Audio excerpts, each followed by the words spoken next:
much for joining me on Times Now and Times Now Navbharat. Prithviraj Chavan जी, क्या कहूं मैं आपसे, कांग्रेस के अध्यक्ष का चुनाव इतना दिलचस्प हो सकता था, लेकिन अंत में जो अब नजारा दिख रहा है, ऐसा लगता है फिक्स्ड मैच ये शुरू से ही था।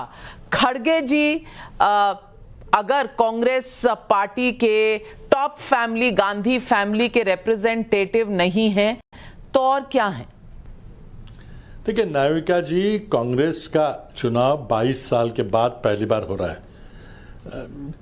और कांग्रेस का चुनाव कोई मीडिया एंटरटेनमेंट के लिए नहीं होता है। तो आपकी शायद निराशा हुई होगी, कोई खून नहीं बहा, कोई कुर्सियां नहीं टूटी। लेकिन देखिए, आप समझिए कि 22 साल के बाद ये घटना घट रही है।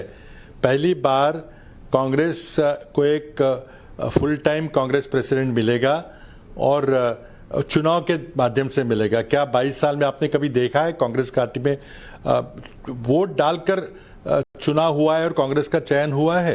तो ये अपने आप में बहुत बड़ी बात है। अब आपके लिए शायद एंटरटेनमेंट वैल्यू ज़्यादा ना हो, लेकिन कांग्रेस पार्टी मजबूती की तरफ अग्रसर हो रही है, ये तो आपको स्वीकार करना पड़ेगा। चव्हाण साहब, मीडिया को कोई एंटरटेनमेंट की जरूरत नहीं है, ना आपको ऐसा सोचना चाहिए कि हम लोग खून बहाने में बहुत दिलचस्पी रखते हैं। हमारा ऐसा कोई इरादा नहीं है। लेकिन आप G23 के खुद सदस्य रहे हैं, चेंज की मांग आपने की थी। आपने कहा था कि बदलाव इस कदर आना चाहिए कि कांग्रेस पार्टी और मजबूत हो। अब ये चेंज कौन सा चेंज है जहां 80 साल के मल्लिकार्जुन खड़गे आकर कांग्रेस के अध्यक्ष बनेंगे और कुछ नया इस तरह से मोड़ देंगे कांग्रेस पार्टी की पॉलिटिक्स को कि शायद उसका फ्यूचर कुछ बदले? देखिए नाविका जी, आप कुछ शब्द मेरे मुंह में मत डालिए।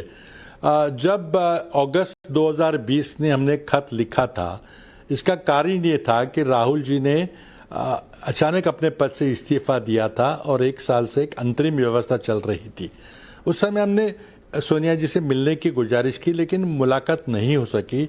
महीने भर रुकने के बाद हमने एक गोपनीय पत्र लिखा था। ये आप ध्यान से सुनिए कि it was a confidential letter, और 23 लोगों ने लिखा था जो सीनियर लोग थे। बाकी हमने कहा कि भी आप रहने दीजिए, farmer ministers, farmer working committee members, former chief minister लिखेंगे। लेकिन लेटर लिखने के बाद वो अचानक प्रकट हो गया, किसी ने उसको लीक कर दिया। अगर हमें लीक करना होता तो हम शायद प्रेस कॉन्फ्रेंस लेके ही लेटर आप सबके सामने प्रस्तुत करते। लेकिन उसके बाद वर्किंग कमेटी हुई, कुछ लोगों ने कहा ये तो बगावत है, इस तरह से कैसे आप लेटर लिख सकते हैं, क्या कर सकते हैं। लेकिन सोनिया जी समझ गई कि ऐसी कोई बात नहीं थी। उन्होंने कुछ दिन के बाद, 3-4 महीने के बाद हमें सबको बुलाया। 19 लोगों की एक बैठक, प्रदीर्घ बैठक हुई, 5 घंटे 10 जनपद में हमारी बैठक हुई। कोविड तो था ही, तो दूर दूर बैठ के हमने बात की। हमारे दिल में जो भी कुछ विचार थे कांग्रेस पार्टी को मजबूत करने के लिए, हमने सब अपने विचार रखे। हमें रखने का पूरा मौका मिला 5 घंटे तक। और उस मीटिंग के पश्चात सोनिया जी ने स्वीकार किया है कि हम तुरंत एक शिविर करेंगे और कांग्रेस पार्टी के चुनाव होगा और कांग्रेस पार्टी का अध्यक्ष चुनाव के द्वारा उसका चयन होगा। लेकिन फिर भी उस सारी प्रक्रिया में 2021 निकल गया और 2022 में वो प्रक्रिया फिर आगे चली। उदयपुर का शिविर हुआ और तुरंत कुछ देर बाद उन्होंने ब्लॉक लेवल से, जो हमारी चुनावी प्रक्रिया हमेशा रहती है, वहाँ से वो प्रक्रिया शुरू हुई। और कुछ देर के बाद जब चुनावी प्रक्रिया ब्लॉक की ख़त्म हो गई, तब कांग्रेस अध्यक्ष के चुनाव की घोषणा कर दी गई, कार्यक्रम घोषित हुआ।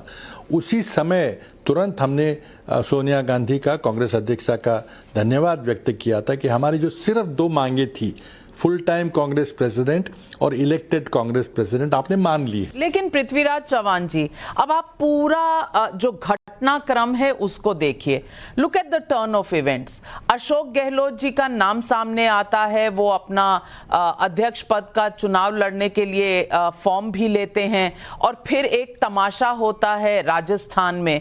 राजस्थान के तमाशे में पूरे कांग्रेस के हाई कमांड को जिस तरह से नीचा दिखाया जाता है, वो एक बात। दूसरी तरफ अशोक गहलोत जी ये सब करने के बाद दिल्ली आते हैं, उनके हाथ में एक पत्र होता है कि एसपी यानी कि सचिन पायलट, मतलब सबको समझ आ रहा है एसपी पार्टी छोड़ देंगे। वो तो पार्टी पहले भी छोड़ना चाहते थे, लेकिन उनको उम्मीद किसने दिलाई थी? हाईकमांड ने दिलाई थी। फिर आते हैं अशोक गहलोत यहां और कहते हैं मैं आहत हूं, जिस तरह से चीजें हुई माफी मांगता हूं, और फिर वो वापस मुख्यमंत्री की कुर्सी पर विराजमान हो जाते हैं। और यहां पर जो कांग्रेस अध्यक्षता का है, कभी दिग्विजय सिंह जी आते हैं, फिर वो एक फिक्स्ड फ्रेंडली मैच होता है, फिर खड़गे जी आते हैं। ये चल क्या रहा है? ये सिलेक्शन है या इलेक्शन है या फ्रेंडली फाइट है या बस सिर्फ कांग्रेस के अंदर का कंफ्यूजन है जो पूरा देश देख रहा है? देखिए, ये फ्रेंडली फाइट पिछले 22 साल से नहीं हो सका था। ये फ्रेंडली फाइट हो रहा है। पहले आपने राजस्थान की घटनाओं का उल्लेख किया।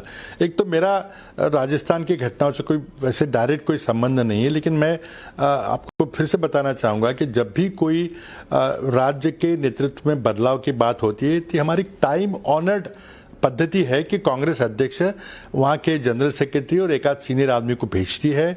उन्होंने लोकल लीडरशिप से बात करके कांग्रेस लेजिस्लेटिव पार्टी की बैठक बुलाई, लोग जयपुर चले गए, लेकिन राजस्थान के विधायक उन लोगों से मिलकर अपनी बात, साफ बात रखने की बजाय उन्होंने मीटिंग में आने से मना कर दिया, जो एक इनडिसिप्लिन की बात थी, जिसके चलते अशोक गहलोत जी ने सोनिया जी से मिलकर एक माफ़ी मांगने की बात की।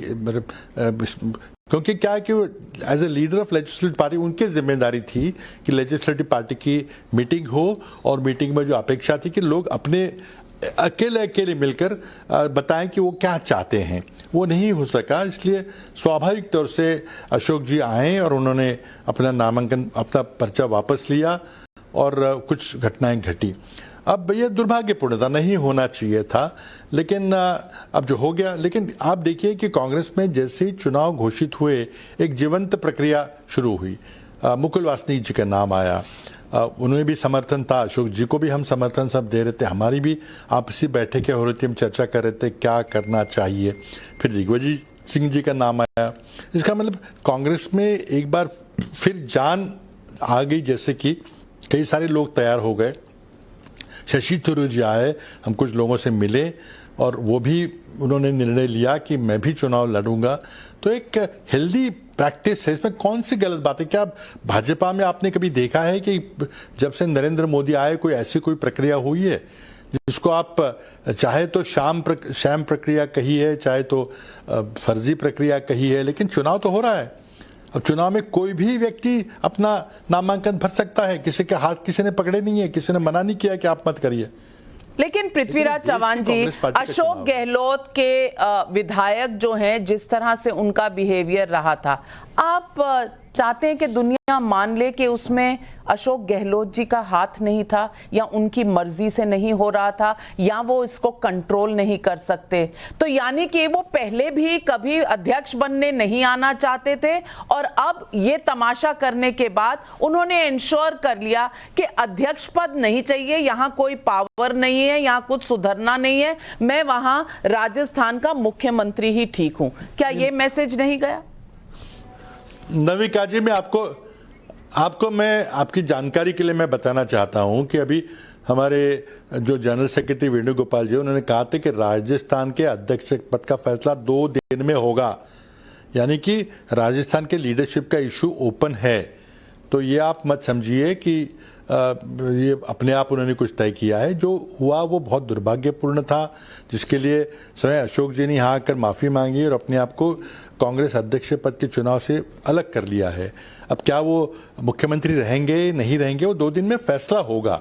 तो आप ऐसे डोंट जंप टू कंक्लूजन। तो मैं ये भी सवाल उठाना चाहती हूं कि खड़गे ji, leader of opposition in Rajya Sabha, now presidential candidate, मैं पूछना चाहती हूं, राहुल गांधी चुनाव की या भारत जोड़ो यात्रा की जो शुरुआत कर रहे हैं वो भी केरल कर्नाटक से, तो यानी कि आप महाराष्ट्र से आते हैं तो पश्चिम भारत में कोई नहीं आपको मिलता, आपको नॉर्थ उत्तर भारत में कोई नहीं मिलता, आपको ईस्ट भारत में जो कुछ हो रहा है वो बस सिर्फ साउथ का। तो क्या ये मान लिया जाए कि कांग्रेस को अब नॉर्थ ईस्ट वेस्ट से कोई उम्मीद नहीं है, जो कुछ भी है वो अब केरला कर्नाटका के बीच में ही बचा हुआ है? देखिए नाविका जी, ये चुनाव हो रहा है, चुनाव में कोई भी प्रत्याशी बन सकता है, नॉर्थ का बन सकता है, साउथ का बन सकता है, उत्तर का, दक्षिण का। आप ये क्यों कह रही है कि कोई किसी को मना कर दिया कि कोई पूर्व का ना बने या उत्तर का ना बने? देखो, आदमी अपनी जज करता है कि मेरी इलेक्टेबिलिटी कितनी है। क्या दिग्विजय सिंह जी साउथ से हैं? क्या अशोक गहलोत जी साउथ से हैं? क्या मुकुल वासनिक महाराष्ट्र से नहीं है? तो ये ऐसे क्या ना, वो तो चुनाव लड़ नहीं रहे। शशि थरूर भी साउथ में है, लेकिन वो उनको किसी ने बिठाया नहीं ना। उन्होंने अपने आप सोच के कि भाई कांग्रेस पार्टी के हित में सबसे अच्छा क्या रहेगा, क्या मेरी उम्मीदवारी सही रहेगी या किसी और की उम्मीदवारी सही रहेगी, वो सोच के अपने साथियों के साथ चर्चा कर उन्होंने ये फैसला किया है। किसी ने बाध्य तो नहीं किया कि आप हटाइए, किसी ने मना तो नहीं किया, हाथ तो नहीं पकड़ा था कि नहीं आप नहीं पर्चा भरेंगे। पर खड़गे साहब गए तो थे दिग्विजय सिंह के घर, अंदर क्या बात हुई किसे क्या पता? कोई मैसेज होगा हाईकमांड से? देखिए दिग्विजय सिंह जी खड़गे जी से मिले थे, खड़गे जी दिग्विजय से मिले थे। जब भी कोई प्रत्याशी बनना चाहता है तो वो फोन करता है, वो जाके मिलता है, उसमें कौन सी बड़ी बात है, वो तो हमेशा रहता है। पृथ्वीराज चव्हाण जी, लोग ये भी कहते हैं कि खड़गे जी शायद गांधी परिवार के रबर स्टैंप होंगे, ये लोगों में परसेप्शन है। और दूसरी बात, उनका जो नेशनल हेरल्ड में क्लोज इन्वॉल्वमेंट है, शायद इसलिए ज्यादा फेवर्ड कैंडिडेट थे गांधी परिवार से। इस सवाल का जो सोशल मीडिया पे चल रहा है, क्या जवाब देंगे? देखिए, मैं उस पर नहीं जाना चाहता जिसका कोई सबूत ना हो। और देखिए, कांग्रेस पार्टी की वो एक आला नेता है, अहम नेता है, दिल्ली में राज्यसभा के हमारे विपक्ष नेता है। वो डेली सोनिया जी के साथ मिलकर, राहुल जी के साथ मिलकर काम कर रहे हैं। अब ये बात, ये तो तर्क है बीजेपी की तरफ से फैलाए जा रहे हैं, उनमें हम तो उनका हाथ नहीं रोक सकते। तो जिनको जो करना है करिए, लेकिन मैं यही बात फिर से दोहराना चाहूँगा कि 22 साल के बाद कांग्रेस में एक जनतांत्रिक प्रक्रिया हो रही है, उसका स्वागत करना चाहिए। कांग्रेस में एक चुनाव हो रहे, फ्री एंड फेयर इलेक्शंस हो रहे हैं। नहीं, आपने कहा फ्री एंड फेयर इलेक्शंस, ये कितने फ्री एंड फेयर थे? क्योंकि जो मधुसूदन मिस्त्री जी हैं, जो इलेक्शन के सो कॉल्ड इलेक्शन कमिश्नर हैं कांग्रेस पार्टी के, वो तो सब कुछ रिपोर्ट दे रहे थे सोनिया गांधी जी को कि किसने पर्चे लिए, कितने लिए, पवन बंसल ने 2 लिए, किसके लिए लिए, ये सब कुछ तो तय हो रहा था। तो ये कितने फ्री और फेयर इलेक्शन थे पृथ्वीराज चव्हाण जी? नहीं, ये देखिए, ये किसने कितने पर्चे लिए, तो ये तो आप लोग दे रहे थे। ये कोई मधुसूदन मिस्त्री तो टीवी के सामने बैठ के कोई कमेंट्री नहीं दे रहे थे, वो मीडिया से कमेंट्री मिल रही थी, मीडिया से हमको खबर मिल रही थी किसने कितने पर्चे लिए, कौन नॉमिनेशन भर रहा है, कौन नहीं भर रहा है। आप दिग्विजय सिंह को दिन भर से टीवी पे दिखा रहे थे, मुकुल जी को दिखाया आपने, अशोक जी को दिखाया, तो मीडिया के माध्यम से हमको खबर मिल रही थी। तो अगर ये आप अगर निर्णय ले लें, अगर तय कर ले कि नहीं कांग्रेस के चुनाव फ्री एंड फेयर नहीं है या मधुसूदन मिस्त्री फ्री एंड फेयर चुनाव नहीं कराएंगे, तो उन पे अन्याय होगा। ये मैं पूछना चाहती हूँ कि 22 साल पहले आपने कहा था एक चुनाव हुआ था, उसमें सोनिया गांधी को 98% वोट मिले थे। क्या ये एक्शन रिप्ले है इस बार के चुनाव का कि मल्लिकार्जुन खड़गे को 98 या 99% वोट मिल जाएंगे, ये तय है? देखिए, चुनाव हो जाने दीजिए, अब लोग फ्री है किसको वोट डालेंगे, कौन पार्टी के हित में काम करेगा, कौन ज़्यादा अनुभवी है, कौन नहीं है। और ये आप क्यों सोचते हैं कि शशि थरूर जी को कोई समर्थन नहीं मिलेगा? चुनाव के नतीजे आने दीजिए, देखें। इसीलिए कह रही हूं क्योंकि G23 जो था, G23 में आप भी थे, शशि थरूर भी थे। अब आप तो खड़े होकर नामांकन भरवा रहे थे खड़गे जी का, तो शशि थरूर को वोट कौन देगा? शशि थरूर जी हमसे मिले थे, लेकिन अंतिम तौर पे कि मैं चुनाव लड़ रहा हूं, जो अंतिम प्रक्रिया होती है कि भाई आपका मुझे समर्थन चाहिए, आप हमारे साथ आइए। ये दुर्भाग्य से नहीं हो सकी। अगर वो करते तो क्या हम उनका समर्थन करते, ये मैं नहीं कह सकता, क्योंकि कोई G23 वगैरह कुछ था नहीं। हम कांग्रेस के हित में कुछ बातें कर रहे थे। हमने एक ही पत्र लिखा था और उसके बाद एक हमारे सोनिया जी से एक बैठक हुई थी। उन 2 घटनाओं के 2 साल में सिर्फ ये 2 घटनाएं हुई थी, जिसके आप कहे कि कोई हम अलग पार्टी बन गए हैं या हमने इलेक्शन कमीशन में जाकर अपना नाम दर्ज कराया है, हमने लेटर हेड छापे, हमने रजिस्टर ऑफिस दिया, ऐसा कोई बात नहीं थी। ये सब मीडिया का क्रिएशन था। पृथ्वीराज चौहान जी, ऐसे लगता है कि कांग्रेस पार्टी का सब कुछ मीडिया ही कर रही है। कितने लोगों ने पर्चे लिए ये भी मीडिया बताती है, मारपीट नहीं हुई ये भी मीडिया बताती है। आप खुद देख रही थी G23 नाम पर तमाम G23 के लोगों ने ही उसको G23 कहा है, कई साउंड बाइट्स में कहा है, कई इंटरव्यूज में कहा है। यहां तक कि आपके जो कल तक के चीफ होते थे गुलाम नबी आजाद, उन्होंने भी कहा है। वो तो पार्टी छोड़कर चले गए। तो मैं पूछना चाहती हूँ, आप दिखाना चाहते हैं, दुनिया को कि सब कुछ ठीक है, सब कुछ ठीक है, आप दिखाना चाहते हैं, लेकिन दिल पर हाथ रख के बताइए, क्या सब कुछ सच में ठीक है? देखिए, मैं समझता हूं कि जो 24 साल के बाद घटना घट रही है, वो क्या उसके बारे में कुछ ना कहें हम? ये कोई सामान्य घटना है? मैं एक और सवाल पूछना चाहती हूं, क्या ये टोटल नो कॉन्फिडेंस है इन द यंगर लीडरशिप? यानी कि किसी हालत में आप राहुल गांधी को नहीं चाहते थे, इसलिए खड़गे जी भी आपके लिए ठीक है। किसी हालत में आप सचिन पायलट को बागडोर नहीं देना चाहते थे राजस्थान के लिए, तो वहां स्टेटस को ठीक है। आपत्ति है इसमें, नाविका जी, मुझे बिल्कुल आपत्ति है। कम से कम मेरे मुंह में ये शब्द मत डालिए। हमारे किसी को विरोध नहीं था, और least of all Rahul ji को। मैंने तो पब्लिकली कहा था कि अगर चुनाव घोषित हुए हैं, राहुल जी अगर खुद पर्चा भरना चाहे तो हम उसका स्वागत करेंगे। लेकिन जब आप पर्चा भरते हो तो जिम्मेदारी भी लेते हो कि हाँ, अगर मैं जीता तो मैं पूरा समय कांग्रेस को दूंगा, मैं फुल टाइम कांग्रेस प्रेसिडेंट होगा। तो ये आप लोगों की घटी हुई बात है कि ये कोई सारा ग्रुप था, ये लेटर था, वो राहुल गांधी के खिलाफ था या सोनिया गांधी के खिलाफ था। ये बिल्कुल गलत बात है। हम सिर्फ 2 बातें चाहते थे। मैं फिर से दोहराना चाहूंगा कि फुल टाइम प्रेसिडेंट और इलेक्टेड प्रेसिडेंट, इसमें कहां से बात आई कि हम किसी के खिलाफ है या किसी को नहीं चाहते? ये तो मीडिया जो चाहता है कि किस तरह से नैरेटिव तैयार किए, तो हम उस पर थोड़ी जाएंगे आपके नैरेटिव पे। हमारी बात सुनिए ना आप। तो चौहान साहब, आप ये बताइए, क्या आपको लगता है सचमुच सीनियरिटी जरूर है मल्लिकार्जुन खड़गे के, पर यह भी सोचिए 80 साल के हैं, क्या उनके आने से पार्टी काडर और पार्टी की लीडरशिप ये बदलेगी, इन्विगरेट होगी, इसमें नई ऊर्जा आएगी? क्या ये संभव है? देखिए, चुनाव हो रहा है, चुनाव में जो पर्चा भरेगा उसी को वोट डलेंगे, उस पड़ेंगे। अब कई लोग विचार कर रहे थे, उन्होंने वो नहीं आगे आए। अगर हो सकता था मुकुल जी सामने आते तो मेरे राज्य से आते हैं, वो हमारे फेवरेट कैंडिडेट बनते। अगर अशोक जी होते तो जरूर हम उनका समर्थन करते। लेकिन ये उन्हें पूछिए कि उन्होंने क्यों नहीं अपना पर्चा भरा। क्या किसी ने उनका हाथ रोका था, हाथ पकड़ा था कि नहीं भरिए, उनको मना किया था? जो हमारे सामने जो चॉइस है, जो हमारे विकल्प है, उसी के ऊपर वोट पड़ेंगे और what is best possible at the moment will decide. पर चौहान साहब, किसी ने हाथ पकड़ा था कि नहीं, ये तो पहले से तय था कि जो भी अध्यक्ष बनेगा वो गांधी परिवार के अंगूठे के नीचे रहेगा। शायद इसलिए अशोक गहलोत अपनी इंडिपेंडेंस खोना नहीं चाहते थे। वो पहले से ही कह रहे थे कि मुझे दोनों पद रखने दीजिए।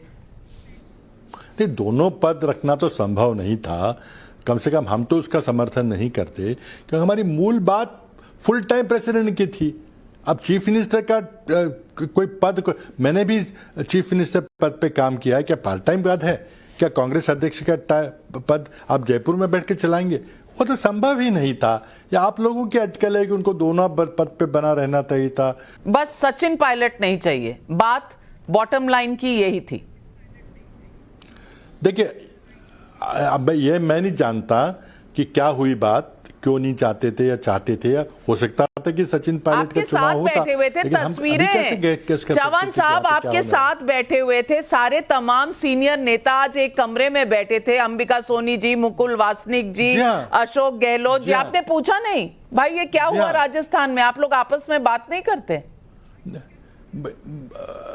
भाई हमारी बातचीत तो हुई थी, लेकिन मैं यहाँ पे आपके सामने क्या बताऊंगा मैं कि जो बातचीत हुई उनको क्या उनका कहना था, उन्होंने सोनिया जी से क्या बात की, या उन दोनों के बीच में है। देखिए आप फिर से राजस्थान की तरफ जा रही है। हमारा चुनाव बात होनी चाहिए। मैं एक बहुत संजीदा सवाल आपसे, सीरियस क्वेश्चन आपसे चौहान साहब पूछना चाहती हूँ। राहुल गांधी जी भारत जोड़ो यात्रा कर रहे हैं। ये भारत जोड़ो यात्रा ना गुजरात जा रही है, ना राजस्थान जा रही है, ना ये हिमाचल जा रही है जहां चुनाव आने वाले हैं। मैं आपसे पूछना चाहती हूँ क्योंकि आप चुनाव की प्रक्रिया से वाकिफ हैं, आप मुख्यमंत्री रह चुके हैं। क्या बिना चुनावी मैदान में आए सिर्फ एक इंटेलेक्चुअल लेवल पे एक राजनीतिक दल चल सकता है? क्या चुनाव के बीच में उसमें अपने हाथ गंदे करने की जरूरत नहीं पड़ती क्या? देखिए कांग्रेस पार्टी का एक अध्यक्ष होगा, कांग्रेस पार्टी फुल टाइम तरीके से चलेगी, वहाँ पे चुनावी मीटिंग्स होंगी, प्रचार होगा, सब कुछ होगा। अब राहुल गांधी किस तरह से अपने आप का प्रयत्न करना चाहते हैं, प्रयास करना चाहते हैं, उन पे छोड़िए ना। अब वो भारत यात्रा करने जाते, दक्षिण से उत्तर की तरफ जा रहे, शायद वो कल पूर्व की से पश्चिम तक जाएंगे, वो करने दीजिए। वो अपने तरीके से वो पार्टी को मजबूत कर रहे हैं, पार्टी को लोगों से जोड़ रहे हैं, तो ठीक है, उसमें आपको क्या आपत्ति है? वो कर रहे हैं। मैं राहुल गांधी पे सवाल एक और पूछना चाहती हूं कि एक हेट प्रीचर के साथ भारत जोड़ो हो सकता है क्या? हेट प्रीचर जो राजिल माकुट्टी हैं, जिन्होंने काउ स्लॉटर जो है उसका साथ दिया था केरला में, क्या ऐसे लोगों के साथ अगर राहुल गांधी जी पार्टी को जोड़ना चाहते हैं तो क्या ये माना जाए देश भर में कि शायद हिंदू वोटों की जरूरत नहीं है या हिंदू सेंसिटिविटीज की भी जरूरत नहीं है? देखिए आप अपने निष्कर्ष लगा रही है, उनको कृपया हम पे मत थोपिए।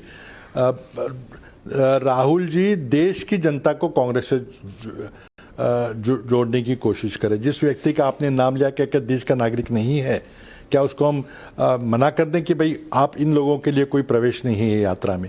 वो सभी को जोड़ना चाहते हैं और हमारी मान्यता ये है कि भारत के सभी नागरिकों को समान अधिकार है। उनके कुछ अलग विचार हो सकते हैं, वो हमारे साथ है, तो यह नहीं कि कांग्रेस ने उनके विचारों को एंडोर्स कर दिया। मीडिया को इससे कोई सरोकार नहीं है या हम किसी को रोक नहीं रहे। मेरा सिर्फ आपसे पूछना है कि अंग्रेजी की कहावत है birds of a feather flock together, तो if birds of this feather flock together where they carry anti Hindu sentiment, are you not hurting one community which is also a community?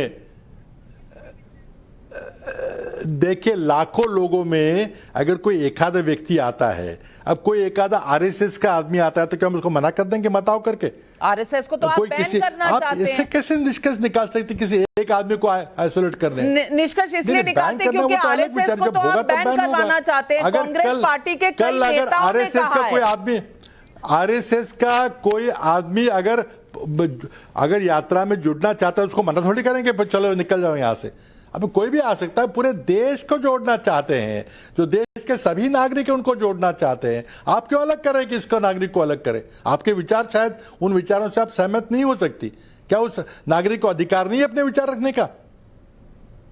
तो पीएफआई का बैन हो तो RSS का भी होना चाहिए। आप इस विचारधारा जो कांग्रेस में है इससे सहमत है?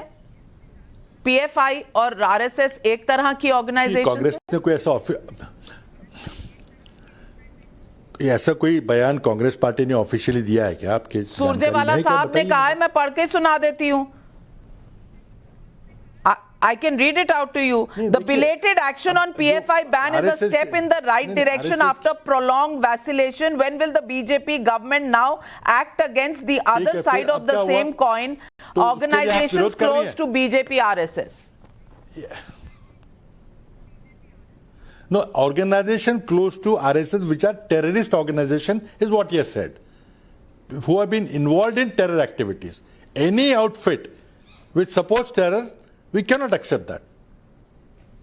But you think Bajrang Dal and Vishwa Hindu Parishad, all these organizations which are said... I'm not getting into it. I'm not getting into it. You know which organizations have been involved, of any community, any religion, who have been involved. Action is being taken. Maybe it should be taken firmly, irrespective of the religion that they belong to. But any terrorist activity by anybody should be dealt with the rule of law, the prevailing law of the country. Mr. Chavan, have the recent exits जो कुछ leader छोड़ के गए हैं कुछ हाल ही के दिनों में, चाहे वो गुलाम नबी आजाद हों, चाहे वो हार्दिक पटेल हों, चाहे वो ज्योतिरादित्य सिंधिया हों, चाहे वो जितिन प्रसाद, आरपीएन सिंह हों, क्या कांग्रेस इससे वीक हुई है? क्या इससे कांग्रेस की जो छवि है वो खराब हुई है? नहीं, छवि की तो बात नहीं करूंगा, लेकिन उन लोगों को कुछ पद मिले हैं जो उन्होंने नाम लिए हैं, उनमें से कईयों को कुछ मंत्री बनाया गया भाजपा में, कुछ भाजपा में नहीं गए हैं, वो सिर्फ कांग्रेस छोड़ के गए हैं। तो ये अपना निजी फैसला है। अगर कोई पद के लिए पार्टी छोड़ता है तो उसका किसका हाथ पकड़ सकते हैं? अभी कुछ दिन पहले गोवा के कुछ विधायक भाजपा में चले गए, उनको रोका जा सकता था, ऐसे मेरा मानना है। लेकिन उन्होंने तो बाकायदा प्रण लिया था कि पार्टी के साथ रहेंगे, पार्टी के लिए लड़ेंगे। वो सारे लीडर जो गए थे, दिगंबर कामत समेत, तो यानी कि इतनी मायूसी है कांग्रेस के अंदर इस वक्त कि प्रण लेने के बाद भी लोग निकल जाते हैं। तो इसीलिए चुनावी प्रक्रिया से एक ये जो घटनाएं घटी थी शायद नहीं घटनी चाहिए थी, लेकिन अब मैं समझता हूं कि कोई पूरा समय से अगर कांग्रेस पार्टी चलेगी तो ये बातें नहीं होंगी। अब आप सचमुच समझते हैं, दिल से समझते हैं कि खड़गे जी के आने से ये सारी प्रॉब्लम्स रिजॉल्व हो जाएंगी और कांग्रेस एक फलता फूलता राजनीतिक दल ऑपोजिशन में खड़ा हो जाएगा 2024 के लिए मोदी जगरनॉट के सामने? देखिए, हमारी मांग सिर्फ इतनी थी कि Congress should be led by full time president, which has been accepted. Full time president is better than not having a full time president. इसमें तो कोई दो राय नहीं है। अब उनको कितनी सफलता मिलेगी, क्या सिर्फ एक व्यक्ति के कारण सारा माहौल बदल जाएगा? लेकिन मदद जरूर होगी चुनाव मजबूती से लड़ने में, ये हम मानते हैं। हम समझते हैं कि 2024 में अगर हम मोदी जी को नहीं हरा सकते तो शायद देश में आगे लोकतंत्र जीवित नहीं रहेगा। और ये भूमिका मोदी जी को रोकने की भूमिका कांग्रेस पार्टी को ही करनी पड़ेगी। एक व्यापक विपक्ष का गठबंधन बनाना पड़ेगा और उस गठबंधन को लेके जो हमारा वोटों का बंटवारा होता है, आज भी अगर आप देखें तो बीजेपी को 31 से लेकर 35-36% वोट मिले हैं, यानी कि 60-65% लोग अभी भी मोदी जी को हराने में वोटिंग कर रहे हैं। बस उनके वोट बिखर जाते हैं। अगर कोई आके उन वोटों को समेट ले और एक बीजेपी के प्रत्याशी के सामने एक विपक्ष का प्रत्याशी खड़ा करे तो नतीजा कुछ अलग होगा, आपके सामने होगा नतीजा अलग सा। हाँ, वो बहुत आसान प्रक्रिया नहीं है, मानता हूँ, लेकिन कांग्रेस को जिसे अभी भी 19% वोटों का समर्थन है, उसको ये पहल करनी पड़ेगी कि देश के पूरे विपक्ष को इकट्ठा करके try to field one candidate against one candidate of BJP. But is that possible Prithviraj Chauhan साहब? कांग्रेस के साथ ममता बनर्जी नहीं खड़ी होने चाहती, केसीआर नहीं खड़ा होना चाहते, तमाम लोग समझते हैं कि Congress is on a losing wicket और जो आपके साथ अलायंस करता है उसकी अपनी नैया डूब जाती है, उसके अपने वोट शेयर कम हो जाते हैं। तो ये पॉसिबल है, मुमकिन है क्या? देखिए, अगर स्वीकार करना है या नहीं करना वो ममता जी डिसाइड करेंगी, केसीआर डिसाइड करेंगे और लोग करेंगे। कोशिश करना तो हमारी नाती जिम्मेदारी है, हम कोशिश जरूर करेंगे। तो मैं समझता हूं कि 77 जैसे हमें चेहरे के बिना ये गठबंधन करना पड़ेगा और जब भाजपा की हार होगी तो जीते हुए लोग बैठ के अपना नेता तय कर लेंगे, जो 77 में इस देश में हुआ है, देश में देखा है, ये संभव है। लेकिन ये ऐतिहासिक जिम्मेदारी कांग्रेस को ही निभानी पड़ेगी। यानी कि राहुल गांधी नरेंद्र मोदी के ऑपोजिट का फेस नहीं होंगे, क्या कांग्रेस इसके लिए तैयार है? देखिए, अगर सारे विपक्ष मानते हैं कि एक व्यक्ति को एक फेस को बनाए तो क्यों नहीं, लेकिन अगर उसकी वजह से अगर ये गठबंधन नहीं हो सकता तो मैं समझता हूं गठबंधन करना और मोदी को हराना ज्यादा जरूरी है। पर will that be acceptable to the Congress? Congress has not gone ahead. Prashant Kishor जाकर मिले थे टॉप कांग्रेस लीडरशिप से। 2019 में ये हुआ था। अखिलेश यादव के साथ राहुल गांधी और कांग्रेस पार्टी का एक बना था अलायंस। काम कहीं नहीं हुआ क्योंकि हमेशा ये शर्त रही है कि राहुल गांधी फेस होंगे, बाकी सब जूनियर पार्टनर्स, जिसके लिए शायद ऑपोजिशन तैयार नहीं है। तो क्या अब कांग्रेस तैयार है इस बात के लिए कि राहुल गांधी को पीछे खींचा जाए और पहले एक ऑपोजिशन अलायंस बनाई जाए? ये क्यों कहते हैं कि शायद राहुल जी को कोई स्वीकार ना करे? कोशिश तो करते हैं, कौन फेस उभर के आता है, और अगर ना भी उभर के आए तो चुनाव के बाद जो सबसे बड़ी पार्टी होगी उसका नेता प्रधानमंत्री बनेगा। लेकिन अभी बहुत दूर की हम सोच रहे हैं। पहले मेरे सामने मोदी जी को 2024 के चुनाव में हराने के लिए हम सबको अपने वोटों का बंटवारा टालना पड़ेगा। So the grand old party, which is over 125 years old, cannot take on Narendra Modi alone. That's clear. But that has been shown in two elections. It's a fact that they're very cleverly using Hindutva, very cleverly using Balakot-like events and all sort of things. But the important thing is not to defeat the evil forces, divisive forces of the BJP. That is prime priority right now. So, अध्यक्ष पद के लिए शशि थरूर और मल्लिकार्जुन खड़गे हैं। शशि थरूर ने तो अपना जो मैनिफेस्टो जारी किया है उसमें इंडिया का मैप भी गलत लगा दिया। अब जम्मू कश्मीर का जो पीओके का पोर्शन है वो देना चाहते हैं। ये किस तरह की सीरियसनेस है आपके अपने कैंडिडेट्स के कि उनको करेक्शन करना पड़ता है और एक दोबारा मैनिफेस्टो देना पड़ता है? गलती अगर हो गई होगी तो करेक्ट कर लेंगे, लेकिन मैं उनका कोई प्रवक्ता नहीं हूं कि जो उनके कैंपेन के बारे में मैं कोई टिप्पणी करूं। नहीं, पर दर्शाता है कुछ लेवल तक थोड़ी सीरियसनेस कांग्रेस पार्टी की। नहीं, देखिए, मैं व्यक्तिगत किसी पर टिप्पणी नहीं करना चाहूँगा। एक प्रक्रिया की बात हो रही है, हमारी प्रक्रिया हो रही है। 2 उम्मीदवार आमने सामने हैं, अभी तक तो है। 8 तारीख को कोई अगर नामांकन वापस लेगा तो कुछ कह नहीं सकते। उसके बाद तय होगा कि चुनाव वोट पड़ेंगे कि नहीं पड़ेंगे। पृथ्वीराज चौहान जी, 2018 से 2 आउटस्टैंडिंग इश्यूज रहे हैं। 2 सरकारें हैं आपकी, एक राजस्थान में एक छत्तीसगढ़ में, और दोनों जगह लीडरशिप की जद्दोजहद चल रही है, टग ऑफ वॉर चल रहा है। एक तरफ भूपेश बघेल वर्सेस टीएस सिंहदेव, और सब कुछ पब्लिक डोमेन में है। प्लीज मीडिया को मत कहिएगा कि ये मीडिया की इमेजिनेशन है, ये बिल्कुल पब्लिक डोमेन में झगड़े सबने देखे हैं, और सचिन पायलट और अशोक गहलोत की। मैं पूछना चाहती हूं, क्या ये झगड़े पहले नहीं रिजॉल्व होने चाहिए थे, और क्या there is a lack of will and lack of leadership even up until this point, जिसकी वजह से कांग्रेस खासा खामियाजा भुगत रही है?